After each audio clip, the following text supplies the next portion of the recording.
Welcome back. Let's now have a conversation with one of the custodians of our heritage in Nigeria, His Royal Majesty Hama Ahmadu Gladstone Teneke is the Hama Batta, joining us from Demsa in Adamawa State. Your Royal Majesty, thank you so much, sir, for coming on the program. Thank you. You're welcome. You know, before we were brought into what some people call this contraption of states and countries, we were actually kingdoms. And today there is a challenge where it feels like there's an argument over whether democracy is effective because of how we practice it down here in Global South. But I want you to speak to us before we get to the festivals and all the things that are happening in Demsa or in Adamawa State, particularly in your kingdom.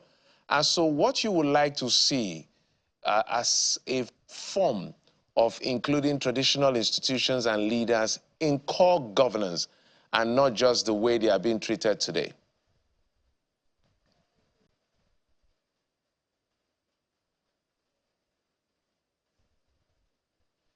Did you get my question, sir? Come again? I didn't hear you very well. I was saying that how would you want the traditional institution to be treated in a democracy? Well,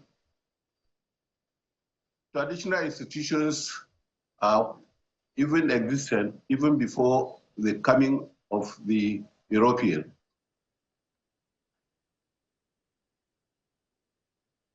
Yes, go ahead, sir. I said, how would you want it to be treated in a now we are practicing democracy. Those days were ruled by institutions like yours. We defer to our kings, we defer to our chiefs, but now we're talking president, we're talking governors, we're talking local government chairs, we're talking all of this structure that democracy has brought to us. So it looks like, of course, not like it looks like, it is a fact that the position of traditional institutions and traditional rulers have been pushed back. Now there's a conversation to bring it to the fore. How would you want it to be done?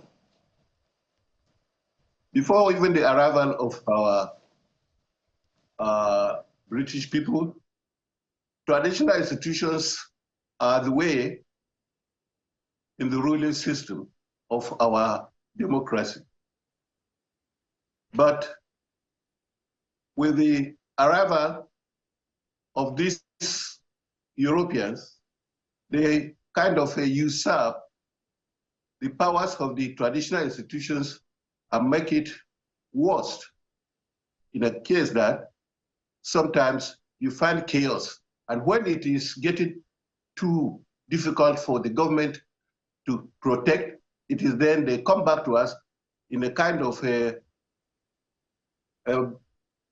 brigade system, trying to quench the problems because they know it is within the powers of the traditional institutions to liaise with their subjects and make sure that peace prevail in all their communities.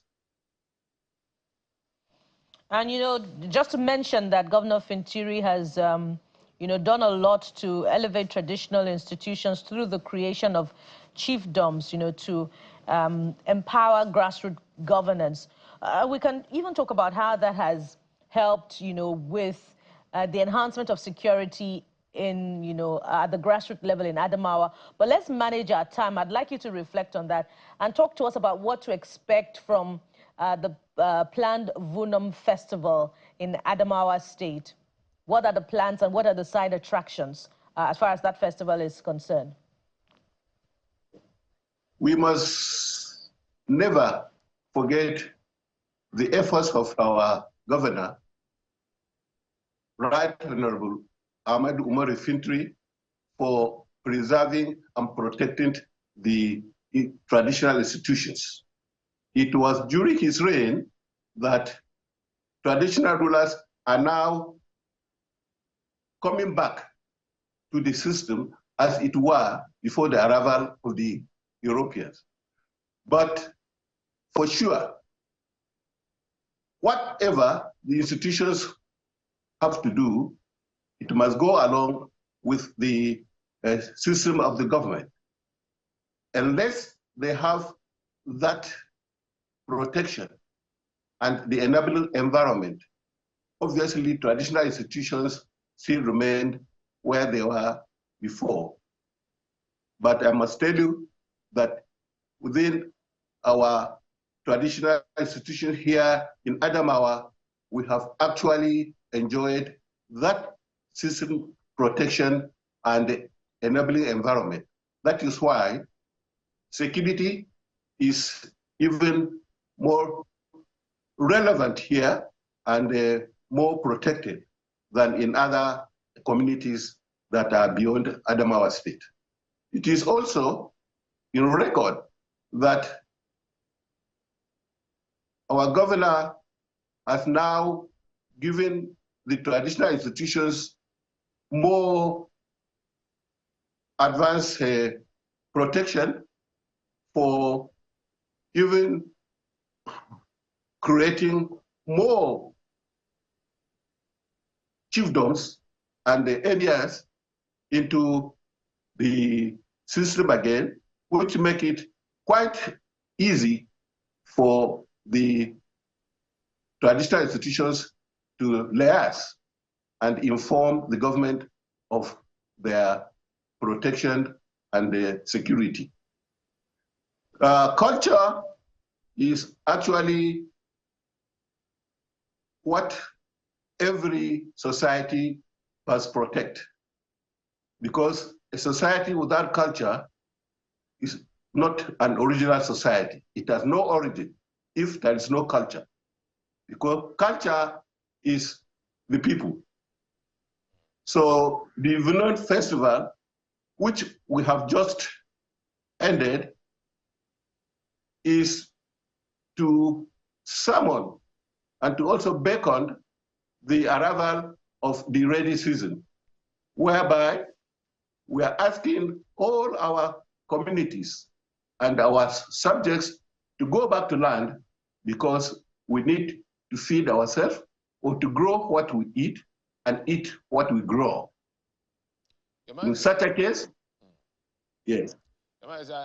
Just to piggyback on what you're already talking about, so let's talk about how much of the people were involved in this, because every opportunity like this is a potential opportunity for tourism.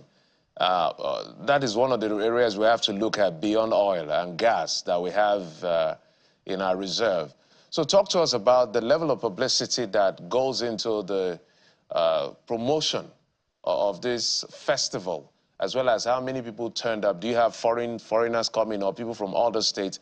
How widespread is it?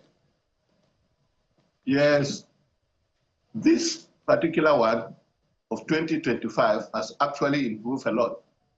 We liaise with even the federal government, Ministry for Culture and Tourism. They sent their representatives here. We are also working with other non-governmental organizations and other entrepreneurs so that we will make it a success. In all, these communities that are surrounding us, our neighboring communities, were also involved a lot. We have traditional rulers from other places, especially our neighboring communities, who have attended this particular cultural festival. And I must tell you that we have almost more than 15 traditional institutions and traditional rulers who attended this particular occasion.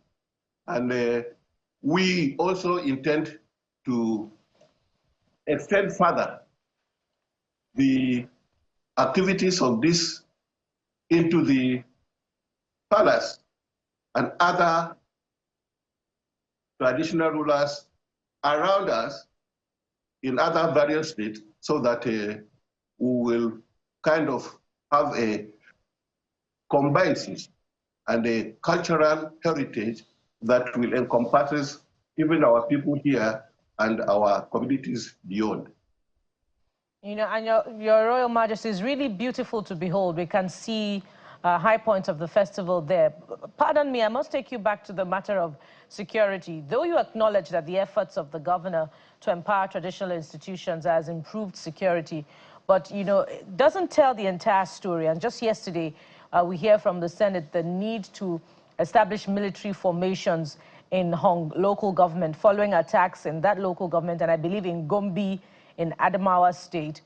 What is your theory about what is responsible for the return of insurgency in Adamawa State? And how can traditional rulers, you know, play better roles to, you know, ensure the security of their domain?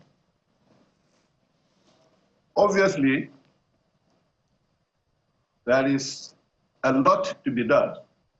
But I know that in those areas where all these clashes are coming up, is those people from the neighboring states which normally come in, they now strike and rush back. But the governor is on top of it, and we, all the traditional rulers, have been informed to be very alert and make sure that any other little movement, especially the herders and some of these bandits, any other information that is very vital should be extended to the government so that they will take real action. But I'm assuring you, the ones in Hong and the ones in Gombe are these bandits who come, and Boko Haram, who normally escape from the other neighboring states, coming in here, but we're always on top of the situation. All right, Your Majesty, so let's talk about the Fara Festival, the Vonon Festival that you're highlighting on. And if anything has lasted for an upwards of like 300 years, because I understand it's been there for like centuries, the question of how it's been sustained is quite critical because sustainability is key. So talk to us about how the heritage has been able to hold this for this long, and what is the plan in the future to better reposition it in terms of branding to attract as many people as possible? I have informed you already that the one we have this year is even better than the one we have last year, which means for every year, there must be a progression and an improvement on our culture, what we've been doing. Definitely, we cannot do it alone.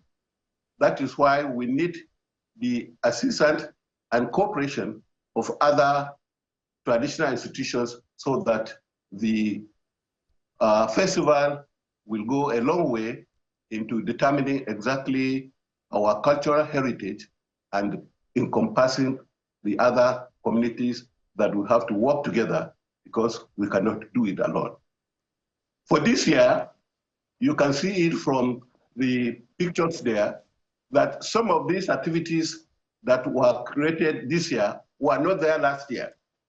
But this year, you can see the women dancing with their wrappers in their hands to show that actually we are a culture and we have our traditions. Even the kings that came from the neighboring states, definitely you can see them there. They also attest to what has happened this year and are ready to partner with us so that we can improve on this one by next year. We're very hopeful that it's going to get better, Your Majesty. His Royal Majesty, Hama Amadu Gladstone Teneke, the Hama Batta, joining us from Demsa in Adamawa State. Thank you so much, sir, for coming on the program. We appreciate it. You are welcome. Thank you. All right, we'll take a quick break. When we come back, we'll switch gears. We're talking culture, but contemporary culture this time. We're talking to an actor, a filmmaker, and we'll explore the world of Nollywood around the world. Join us in just a moment. We'll be right back.